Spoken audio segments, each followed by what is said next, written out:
Seperti biasa, nanti kalau sudah siap menanggapi, langsung tanggapi saja dengan hidupkan mikrofonnya. Pertama yaitu pembahasan tentang dosa itu ya ada di batin, lisan, dan perbuatan. Kalau masih di batin itu ada yang mengatakan bahwasanya kalau nyata aja nggak sampai terlaksanakan ya masih mungkin belum dikatakan dosa karena batinnya aja. Tapi kadang ada yang bilang juga kalau batinnya saja sudah batin ini mau melakukan dosa ya bisa saja itu dianggap dosa itu. Karena untuk menekankan bahwasanya jangan sampai batinnya itu dirusuh atau dikotori dengan niat-niat ingin berbuat jahat. Nah, seperti itu. Karena mau bagaimanapun cabang dari kejahatan atau dosa itu ya dari yang kecil dulu, baru nanti yang merambat-merambat jadi yang besar. Kemudian dari situ dijelaskan dulu sebuah tugas di manusia sebagai khalifah yaitu memang jadi pemimpin. Setidaknya memimpin diri sendiri. Karena mau bagaimanapun kita dari memimpin diri sendiri yaitu akan membawa seseorang atau siapa yang diikuti dari dirinya itu jadi yang baik atau yang buruk. Kalau mimpin dirinya sendiri dipimpin pada keburukan ya bisa jadi semua yang mengikut pengikutnya atau yang dipimpinnya tak jauh dari apa yang telah dipilih oleh dirinya sendiri itu. Tapi kalau dirinya memimpin pada kebaikan, memimpin pada jalan hidup yang lurus baik ya pastinya akan tidak jauh juga beda ketika dia memimpin, ketika dia melaksanakan tugasnya ya kan sesuai dengan yang dipimpin oleh dirinya sendiri itu. Kemudian ini seleksi informasi di otak ya. Jadi jelaskan juga secara neuroscience bahwasanya memang informasi apalagi sekarang media sudah mudah diakses yaitu banyak informasi yang datang yaitu meskipun informasi jarang dulu diakses atau susah untuk diakses saja informasi pun banyak yang datang meskipun hanya lewat lisan dan lisan tapi otak memang hanya bisa menjelaskan kurang lebih 60.000 itu ini maksimal atau minimal maksimal otak kurang lebihnya segitu atau mungkin setiap orang berbeda ya nggak tahu juga kurang ini secara umum aja. Kemudian kadar 20% yang kita lakukan yaitu yang kita sadari ya. Ya itu perbuatan pilihan kita, ya kemudian kenapa? Saya kadang mikir gini, tangan, kaki ini bisa digerakkan mata bisa mandang sini-sini itu kadang saya berpikir gini. Ini itu memang saya yang bisa gerakkan atau memang ya ada yang memang secara tidak sadar itu sudah tergerak atas ada kehendak. Nah ini itu agak bimbang karena entah kurang dasarnya atau gimana. Karena saya mikir, loh ini kok jempol, jari-jari ini bisa digerakkan. Kemudian kepala bisa digini-ginikan. Ya ini kalau saya lihat dari neuroscience memang ada suatu kehendak di otak.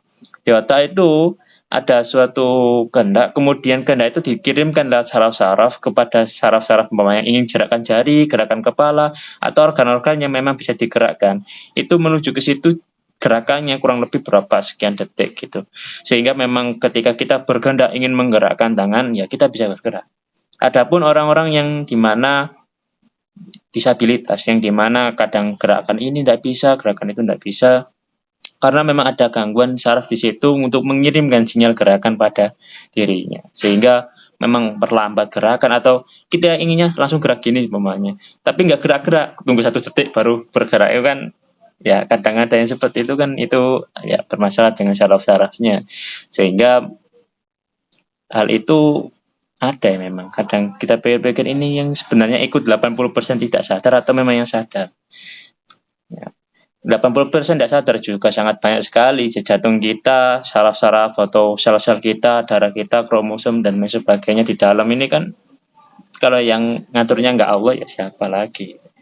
Kita tidak mungkin ngatur detak jantung stabil setiap detik 2 atau 1 atau 1,5 biar nanti dicek kurang lebih sehat antara 60 sampai 70 detak jantung per menit atau antara sampai 80-an. Itu ya, saya kira enggak bisa karena ingin maju aja memangnya enggak ketemu banyak orang itu, apalagi orangnya sudah terkenal gitu. Mau takutnya aja namanya saja sudah terang dan kayak panik dan sebagainya. Kadang ada juga yang santai tetap santai karena sudah dilatih itu ya Karena yang tidak sadar ini ternyata bisa dilatih.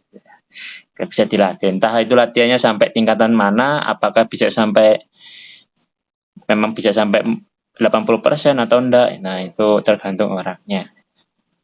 Nah, ini yang menarik, memang potensi terbaik bagi manusia itu disediakan untuk berbuat baik, juga untuk berbuat jahat. Ya, sama istilahnya ya, stabil. Tinggal pilihan. Kita memang, Allah itu memang benar-benar profesional pada kita, sehingga kita memang disuruh untuk memilih. Pilihan sekarang, pilihan Anda akan membuat Anda jadi menentukan masa depan Anda. Ya meskipun yang menentukan ya Allah sih. Tetap yang menentukan Allah.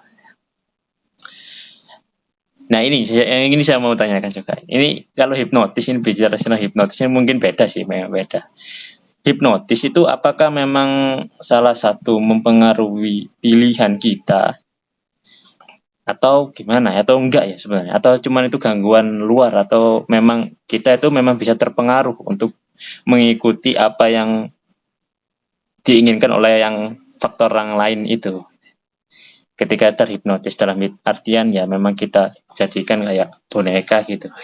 Apakah itu mungkin, atau memang hanya sebuah apa namanya teori atau apa ya, itu mungkin nanti bisa dijelaskan kalau memang apa bisa dijelaskan. Kemudian nafsunya ini bagi 4 ya. Sebenarnya ada tadi yang setelah mutmainah, setelah bersih itu ada nafsu rodiyah, mardiyah itu ya. Setelah itu 6 ya. Berarti nafsu amarah ya, ini isinya nafsu binatang, sahabat, cinta dunia, binatang puas. Nah, kemudian nafsu lawamah, jiwa labil, nafsu mulhamah yaitu jiwa yang setengah-setengah. Yang ini juga ingin saya tanyakan. Cuma gini, apakah ketika orang berada di nafsu amarah atau ketika nafsu ya lawamah atau mulhamah, di lain sisi atau di lain situasi, apakah nafsu ini bisa jadi baik ketika ditempatkan pada tempatnya dan sesuai dengan kadarnya? Ataukah tetap memang ya posisinya nafsu ini buruk gitu. Nah, ini gimana? Atau kebalikannya juga nafsu mutmainah, rodiyah, mardiyah, apakah akan selalu baik? Apakah akan jadi buruk ketika situasi atau kondisi di suatu lingkungan atau apa tidak mendukung nafsu itu? Nah, itu gimana? Itu apakah tetap jadi baik atau bisa jadi buruk atau gimana? Ini juga saya ingin tanyakan dulu. Tanyakan nanti itu. Saya pikir-pikir tadi yang seperti itu. Jadi apakah memang ini sudah patokan mutlak atau memang tergantung kondisi situasi atau gimana? Ataukah kadang saya juga mikir gini, apakah seseorang kadang memang orang manusia itu random. Nafsu ketika dia itu di satu sisi nafsu amarahnya yang main. Tapi ketika sudah reda, langsung naik ke mutmainah sampai atau rodiyah itu. Dalam jangka hitungan tidak sampai harian atau tidak sampai kita kayak melakukan pelatihan sampai berbulan-bulan. Apakah itu memang bisa seperti itu atau memang orang itu kadang memang gitu, kadang ke lawamah, kadang ke mulhamah, kadang ke rodiyah, kadang ke mutmainah, kadang ke amarah juga dipakai. Nah, itu gimana itu, seperti itu ya. Kemudian nah ini jaga juga otak tengah dan batang otak akan tegang bila berbuat dosa. Memang benar, karena kenapa wudhu saja disarankan ketika membasuh itu membasuh ya bagian kepala, yaitu bagian sini. Kemudian kalau saya basuh itu sekalian di sini, karena di sini memang kalau sebuah permasalahan banyak itu kadang agak numpuk, ketika disiram banyu di sini tuh terasa hangat dan entah kenapa. Ternyata saya kira dengan adanya penjelasan tadi memang ada sangkut pautnya, yang dimana tegang, kemudian banyak berbuat dosa atau berbanyak masalah, tekanan dan sebagainya, yang kerjanya sampai mentok mungkin ya tahu tak tengah sama batang otak itu yang tegang. Jadi potensinya dia menunjukkan nafsu amarah itu lebih tinggi daripada kondisinya pada saat kondisinya tenang dan stabil. Nah, itu. Kemudian efek berbuat dosa, keterlaluan, yaitu tertutupnya ilmu pengetahuan dan cahaya kebenaran. Ini efeknya berbuat dosa yang banyak. Memang kadang gimana ya, kadang yang kecil itu bisa besar itu karena kemudian menutupi ilmu pengetahuan. Tapi di sini saya ingin tanyakan juga seperti ini. Ketika seseorang memang ya seseorang ya lebih banyak ya tidak melakukan dosanya daripada dosa. Kemudian karena ada faktor lain yang kemudian itu menutupi dirinya untuk bisa memperoleh pengetahuan, memahami suatu dengan mudah dan lain sebagainya, itu apakah mungkin seperti itu ataukah memang dari dirinya sendiri yang tertutup karena berbuat dosa itu? Ataukah memang ada kemungkinan bahwasanya faktor lain yang memang menutupi dirinya dari pemahaman ilmu dan cahaya kebenaran, sehingga dia akan sulit sekali melakukan kebenaran, melakukan kebaikan, dan memahami sebuah ilmuwan, apalagi boro-boro baca Quran. Memahami, lihat artinya aja susah.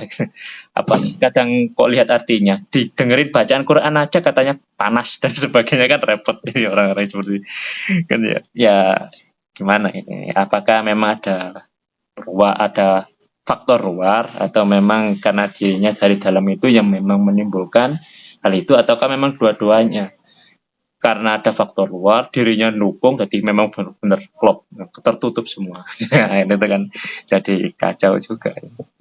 Ya, apalagi kalau sudah jadi besar itu kan ngobatinya kayak obat kronis atau harus dioperasi, ya kan kayaknya susah.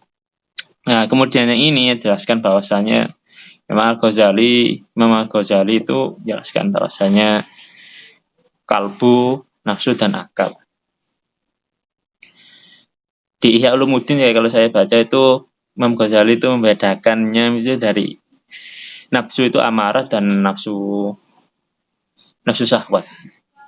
Kemudian di situ dibedakan bahwasanya ada yang nafsu amarah ketika berlebihan terlalu tinggi dan ketika stabil dan ketika terlalu rendah. Dan yang satunya ketika syahwat terlalu tinggi, stabil dan terlalu rendah. Kalau di Ihya itu ada nama-namanya, ini dinamakan Ifa, ini dinamakan Rida atau apa itu. Yang dimana ketika nafsu amarah tinggi itu seperti apa, ketika rendah atau stabil gimana. Nah ini saya setuju sekali bahwasanya memang kalbu kalau jadikan raja ya pasti nuraninya insya Allah baik-baik saja. Kemudian akal akan jadi yang dimana kayak menteri, panglima itu akan menuruti dan mempersilahkan dan membuat sebuah pertimbangan dan menyuguhi sebuah pertimbangan atau jalan yang dimana membenarkan kalbu ini. Yang ini yang inginnya kita cari. Maksudnya kalbu ini jadi raja. Tapi nggak gitu. Mainnya nggak semudah itu ya. Nafsu juga nyalonkan sehingga. Yang ini yang parahnya kan nafsu juga nyalonkan. Jadi masih ada lawannya. Nafsunya jadi potensi jadi raja mungkin, jadi bawahan juga mungkin. Maka dari itu akal cuma menyediakan perlengkapan dan sebagainya untuk mendukung antara kalbu dan nafsu. Tergantung kitanya tentunya dengan penambahan ilmu pengetahuannya. Kalau tidak ada ilmu pengetahuan untuk menunjang hal ini, tentunya pasti kebanyakan nafsu yang benar. Kebanyakan. Karena apa? Penunjangan ilmu pengetahuan untuk kehidupan, ilmu pengetahuan untuk kehidupan ini berbuat menjadi akhlakul karimah itu gimana, akidah akhlaknya gimana, itu sangat diperlukan untuk menunjang kemenangan kalbu.